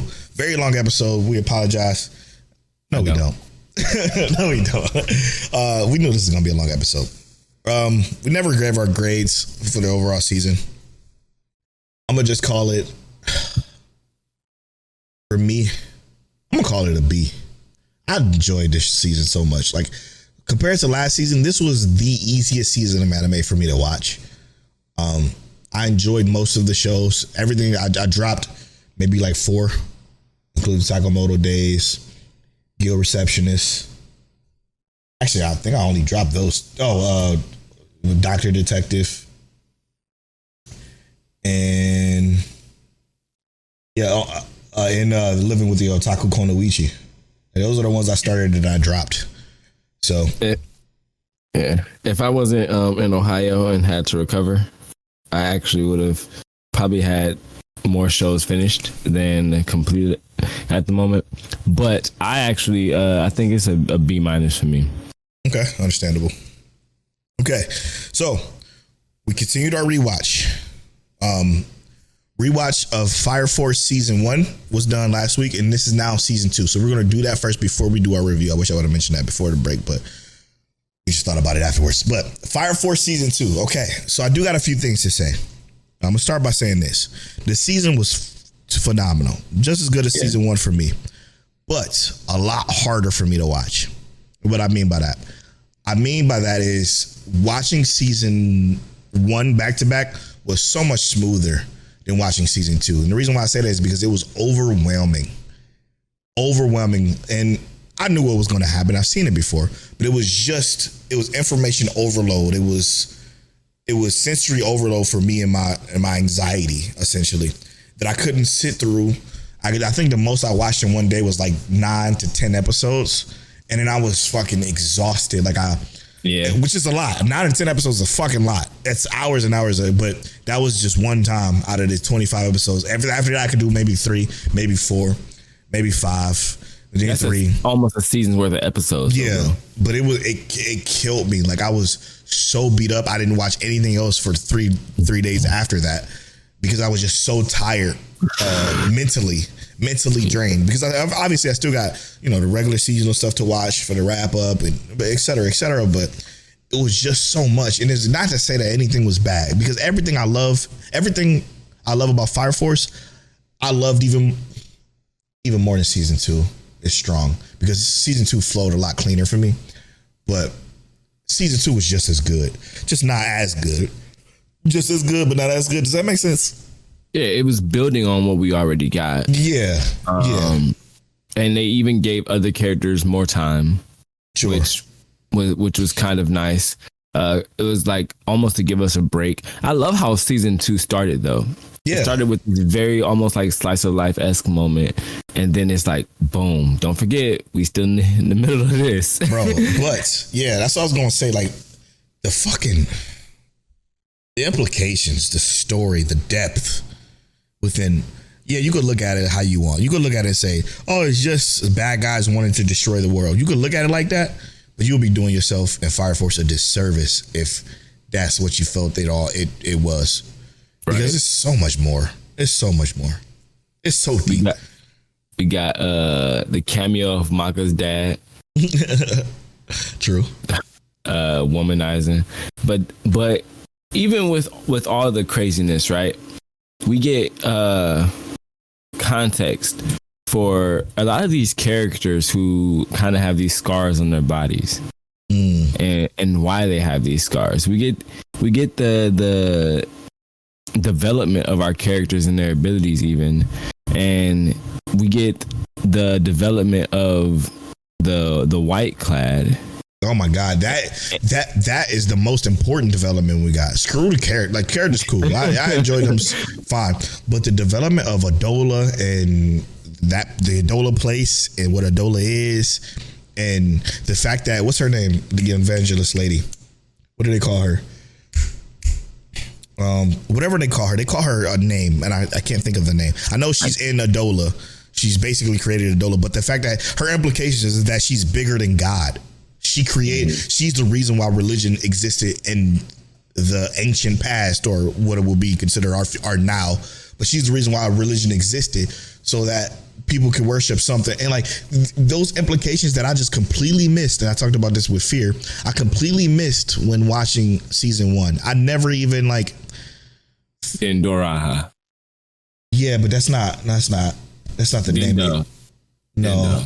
Now I gotta figure this out because that's what I can't remember what it was. No, it was a simple name. And Adola was the place, but she was called something else.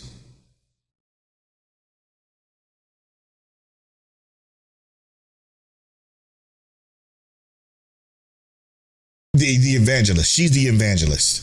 Yeah. Herself. They didn't give her quote unquote name yet. But yeah, she's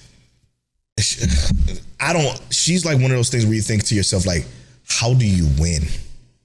Right. How do you beat somebody who's basically God? You know what I'm saying?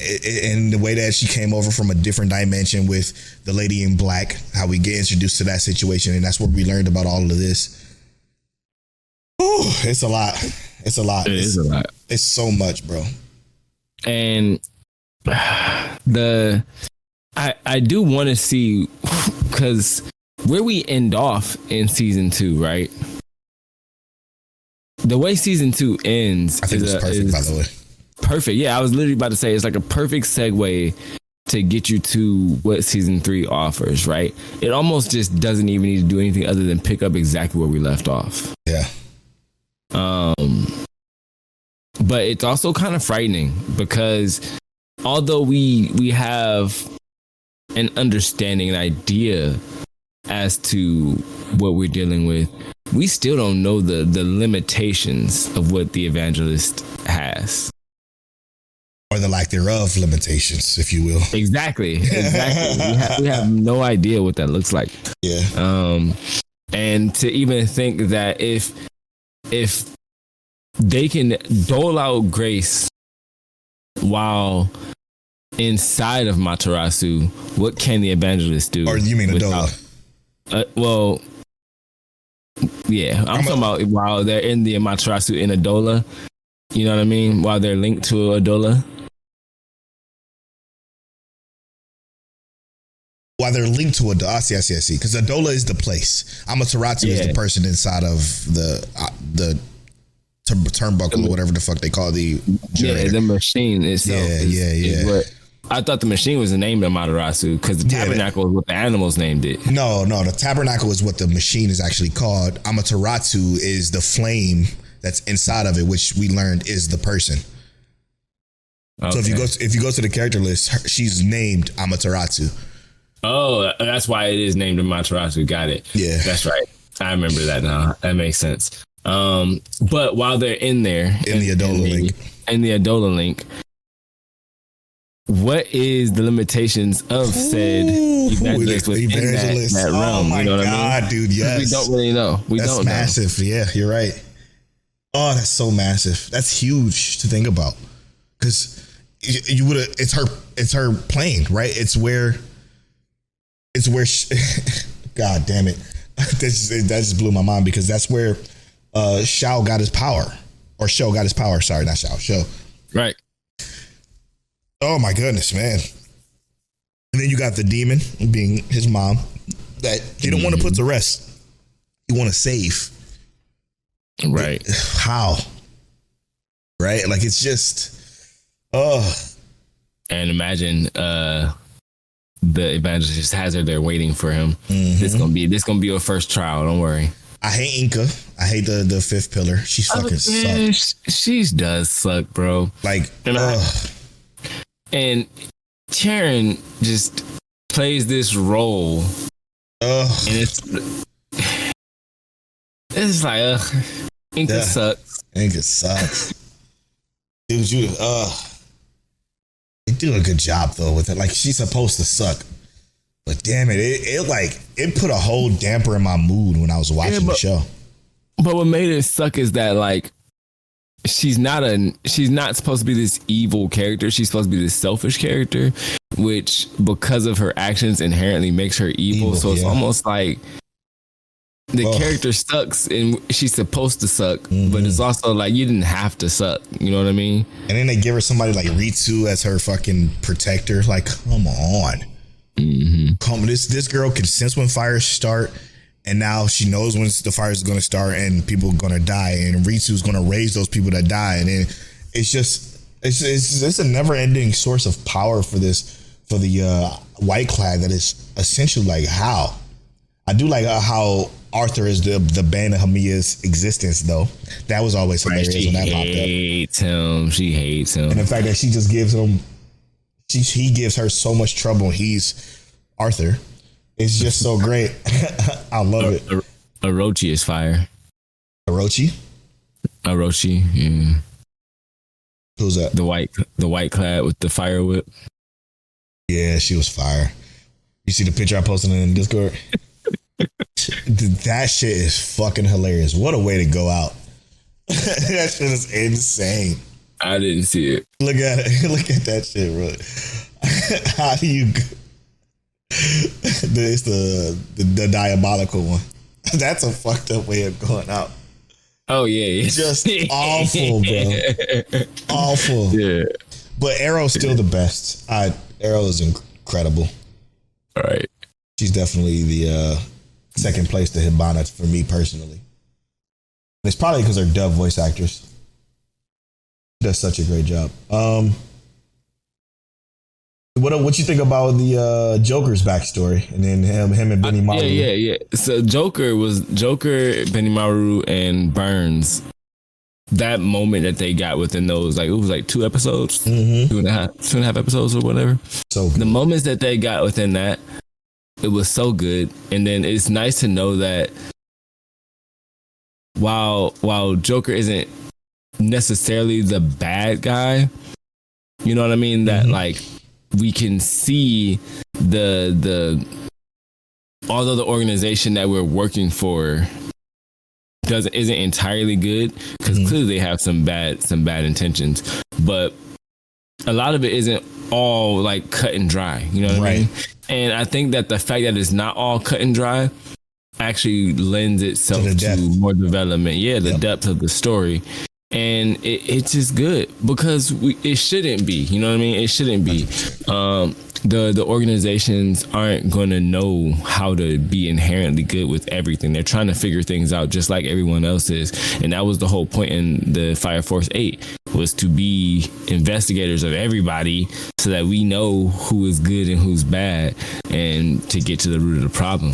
When they had the trifecta of it all, right? The church, the Hajime Industries, and then the White Clad. When they had the trifecta of it all, you just didn't know what was what and who was who. And that was brilliant storytelling as well, because everybody, you would assume Hajime Industries was in with the White Clad. Not the case. Yeah. You would assume that the church was in bed with the White Clad. Not the case. Maybe, we're still not 100% sure that they are not in the case, but they're being led astray by Yona, who's fucking essentially 250 years old minimum, which is so crazy. Which means that he's probably an Inferno who's disguised himself in human skin, which is just a level of detailed writing was just phenomenal, man. I just can't stop thinking about the levels of this shit.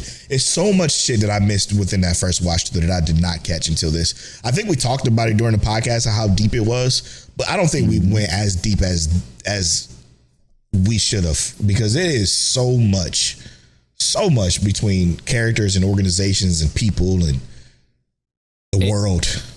And just like in season 1, I feel the exact same way I felt in season 2. I got so much more out of watching this time than I didn't out the first time. 100%. And I'm only hoping that I'm like super astute and aware in this season 3 watch, because it's like I want to see every detail, bro. 100%.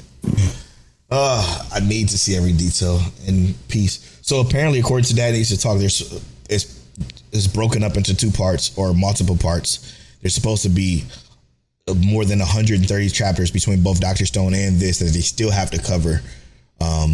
So be prepared for a longer season 3, which I am perfectly okay with. Just don't Attack on Titan me. Give me 4 parts.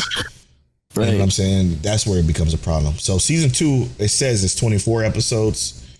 I wonder if that's 24 in the first core and 24 in the second. I don't know how that's going to work, but I digress. That's a lot. Yeah, a bit. 130 so chapters. That would sound about right to me. Yeah. All right. Yeah. 5-4 season 2 was great. Moving on now, finally, to our review of My Sleeper, which we still didn't pick a review for the spring, which I think I already know what it should be. Let's make it Lazarus. All right, sounds good to me. All right. Lazarus is going to be the show we're reviewing for spring. I hope it's not another Adult Swim terrible one like Ninja Kamui was, because we have to watch this all. But I digress. All right. Married to the Girl I Hate in My Class. Overall thoughts, Till. I got so much shit to do. I don't think that there's a character I truly dislike in this show. Like, I wanted myself to dislike one of them,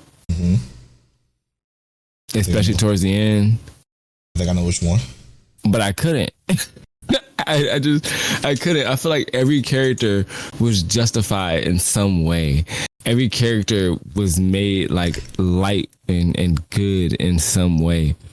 The only characters I guess I could say I don't like is the grandpa, because even then it's like the grandma is going with her, just going along with things, and it's like, well, I kind of like, but other than that, it's like, even then it's like, I like all these characters, bro. The characters were amazing for me. I don't have no hate for none of this, and how things turn out in the end, it's not my favorite turnout. But I ain't even mad at it. I'm not mad at it, man. We gonna talk about it, obviously, but I'm not mad at the outcome in the end. I think that this show, and I imagine we get a season 2. Was it announced? No, I didn't get an announcement yet or see an announcement. But I hope that we get season 2 for this. But if we get a season 2, I'm gonna watch it for sure, 100%. Yeah, man, this for me personally, I was worried at first. I was worried at first because the beginning was like, oh, I can kind of see where this gets repetitive and tropey and no progression being made until the last episode. That's what I expected. I assumed. However, I was wrong. It wasn't that. It ended up having progression throughout the entire series, with, again, a cast of characters that I was lovely. Absolutely phenomenal cast of characters that you just wanted to root for, and everybody, like, it took maybe 2 episodes for everybody to grow on you 100%. Like, it was great. The one girl that I'm gonna just say this now, the one girl that I thought I was gonna hate was the little sister. I thought I was gonna hate her, but I knew her reasons. I figured out her reasons, and it was for her sister, and that makes sense because her sister was in a situation where she thought her sister didn't want to be in. So she tried to step up as a little sister to help her big sister, who's helped her out as the little sister for many, years when she was sick or whatever. Great. It was great. It was great. Even though it was like a lot of satire, it wasn't too over the top though. And it had some progression, some overarching story progression that I thoroughly enjoyed. Okay. So for those of you that don't know how our review works, we rate 5 categories based off the 10-point scale.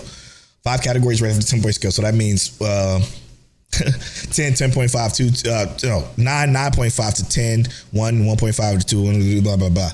We rate 5 categories using that scale. 5 categories we are rating this night is animation, sound design, pacing, plot, and characters.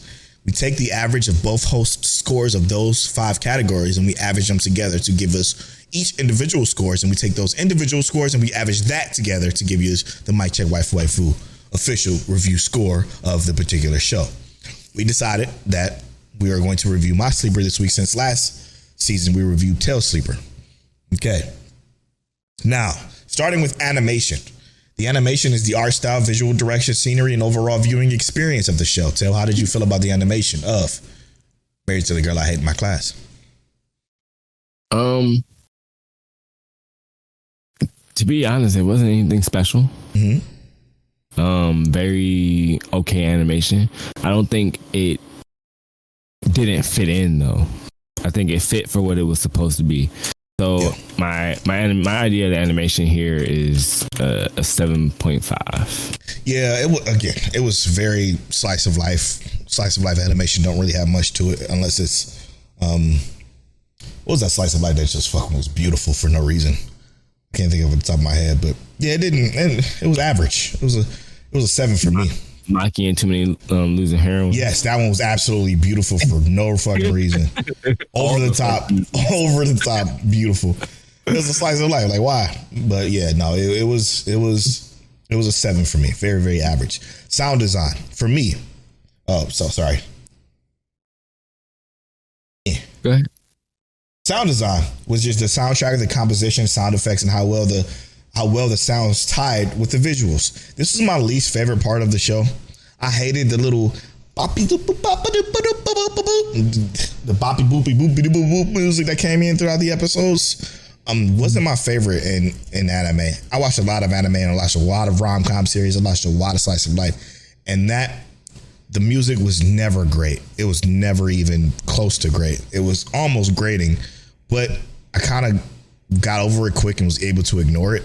So if that's what I get, I gave it a 6 because it wasn't terrible to where it was like unbearable, but it wasn't much there that I enjoyed. I hated the noises the show made. Voice acting and everything was fine though.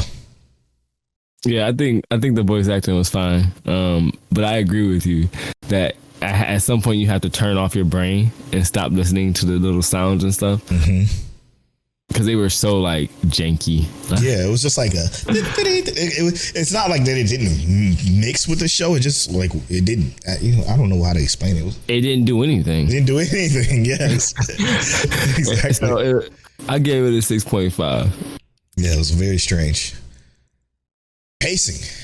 This gets interesting. So it starts with pacing. Pacing is the episode-to-episode strength and the continuity and how well the story developed and unfolded as the series went on. So to me, and I don't know how Polow gonna feel about this, but I think that the pacing for the show was actually really good. I have less complaints with the pacing than almost anything else in the show. I'm thinking the pacing sits at like God, I can't give it a perfect, but I'm gonna give it a 9. The pacing just felt right, and I feel like there was really not very many off points, other than maybe some of the little satire moments. But other than that, even the pacing was solid, and it lent itself to the story extremely well. It made the delivery of the story just great. Yeah, I think what pacing did what it's exactly was supposed to do, and that's enhance the plot. Because the plot is simple. The plot is I got married to the girl I hate in my class. That's the plot, right? There's more to that plot, though, that we can talk about when we get to that section. But the pacing, I think, was one of the better points of it, because it wasn't just going to be this, I hate this girl, I'm going to argue with this girl over and over and over until the last episode where we finally fall in love. You know what I'm saying? It was progression throughout the entirety of the series. From episode 1, you thought you knew what was going to happen. And then episode 2 happens and it's like, oh shit, there's actually some progression being made within this story. So with that being said, I gave it an 8.5. I couldn't give it a 9 only because the ending. The ending felt like it regressed from all that pacing that it pushed forward within the plot. Now, this is the plot. So the plot is this overall story and how well it was written and how the story resonated with us as the viewer. Now, the plot was also good. It complemented the pacing really well. However, it was simple. It was very, very simple, but they had moments within this plot that had me on the edge of my seat. And edge of my seat is a little hyperbolic. I was like, oh shit. I was more invested than I thought I would ever be within a series of this simplicity, this simple concept, right? Because of the best friend. The best friend pulls up and she likes him, and it was very obviously that she would like him. And the way everything executed towards the end of the series was like so well rounded, so well plotted out, if you will, that I enjoyed it. Again, there was some parts of the plot that I'm like, this is a little too weird because of the situation the way they got into the situation in the first place.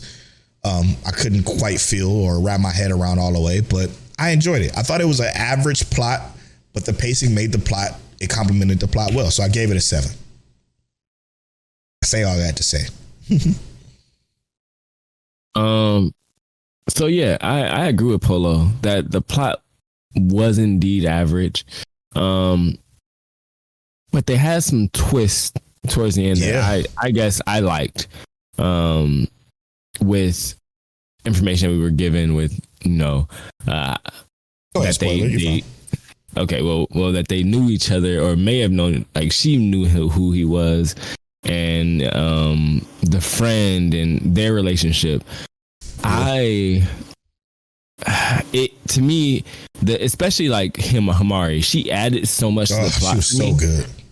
Yeah, and it was the buildup of what she was doing and how intense she was being. Because at first I was irritated by it, bro. Really? Were you? I was like, why is she being this way? Like, you see, she irritated by the fact that you want to do this with her, and she knew husband or whatever, and you see it, and it's like, this is your friend. Why do you have no idea? And then we get this argument, and I love that it came to that bubbling moment in the argument. And I'm surprised you gave it a 7. I ain't gonna lie to you. I'm surprised you gave it a 7. Yeah, no, you're right. I gave the plot an 8 because of that bubbling and that moment of intensity that added to the finale. So it was like the last 2.5 episodes, because really it wasn't the whole last 3 episodes. It was like part of that 10th, 11th, and 12th. But it was like the intensity it got in that moment, and then even how we get to the finale, and it's still not necessarily being there, but causing a resolution in the end. I was like, man, the ending is kind of, like you said, very average. But at least seeing their friendship get to this point where there's not this continuation of the bubbling and anger, it made me really enjoy how things turned out. So I gave the plot an 8. Yeah, that's a great score, great explanation to that too. I will say this, it would have gotten a 9 from me if it didn't regress in that very last minute of the episode. It turned back into the tsundere, I would never like you type of shit, and it just completely regressed from that. So that is the only reason why I got back down to an average, because it turned normal again, if you will, for lack of a better term. You spitting. Yeah. You spitting right there. So the last category is characters. Relatability, overall development, and growth of the characters, and how memorable they were. Yeah, this is one of my favorite pieces of the entire show. I loved everybody within it, probably except for the grandparents, but that goes into the plot a little bit more, because the plot, that's where the plot hole is just like, okay, the 2 grandparents never got married when they were younger and they regret that. So we're going to force our grandkids, not our kids, still. Right, our grandkids to get married. That was a little rough. So they were terrible, but the characters was my favorite piece of this entire show. I loved Himari. If you could have got me to the point where I was starting to root for Himari and wanted her to win him, that's how I know you're like, oh, that's a great character. But then when you can pull me back and take me back to the main protagonist, main female character, wanting her to win, I'm like, damn, that's really, really good. And I feel bad for Shisei, but I still love her. She's so cute and adorable and fun. And then the little sister, as I said earlier, her methodology was a little rough at first, but she grows on you and you begin to understand why. Great character writing. I give the characters a 9. Bars. Yeah, I love the characters. Yeah. I love the characters. Yeah. And I agree. The sister, I had a moment where I was she got on your fucking nerves. Yeah. Me too. And I was like, I don't know what's going on with you. Yeah. And when they show, the whole she on her deathbed thing, all of that stuff, I was like, okay, I kind of get it. And then they show, well, also I love my sister and I feel like she's in a situation she never want to be in. Mm-hmm. And then we get more. And she's a sister. I was torn with her too, but only because I didn't ascertain immediately that she was not really. Yeah, she's like a cousin or something. Not even that. I think there's like a family friend. No, she's a cousin. She's a cousin, I think. Oh, is it? Yeah. I thought her aunt is a part of the Hojo group as a secretary of some sort. Yeah, because I thought they said something about wanting to adopt him though, so that's why. But maybe it is cousin. But either way, she not necessarily family, so I get it. Yeah. So yeah, I gave the characters 8.5. I thought the characters were amazing. I ain't gonna lie to you. Yeah, they were great. It's really phenomenal. Overall, great show. I think where this show ranks on our scale is perfect. I think this is one of the most perfect scores we've ever given. Now, I'm gonna read through the scores and then you give me a guess of what you think it is. Animation, 7. For Polow, 7.5 for Tell. Why did I do third person? That was weird. Maybe because I'm tired because it's 12 a.m. Sound design, 6. I gave it a 6. Tell gave it a 6.5. Pacing, I gave it an 8.5. Tell gave it a 9. Plot, I gave it a 7. Tell gave it an 8. Characters, I gave it a 9. Tell gave it an 8.5. What do you think your overall score was? I think my overall score was like 8.25. Wow, very close. 7.9. What do you think my score was? 7.75. 7.5. Which brings the Mic Check Waifu score to 7.7. You know what? Is that right?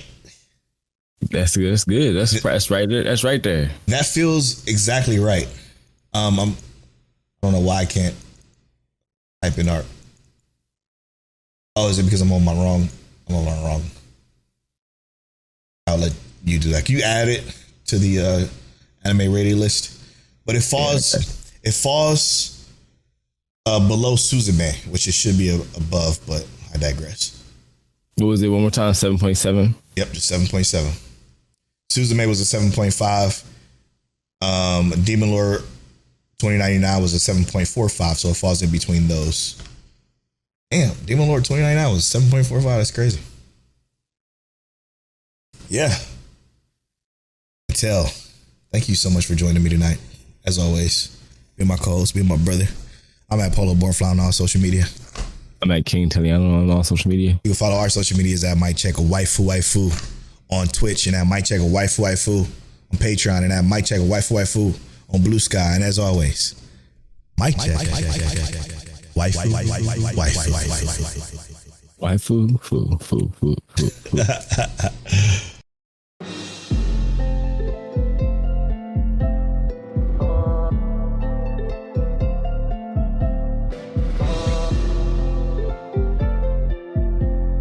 You're now tuned into Mic Check Waifu.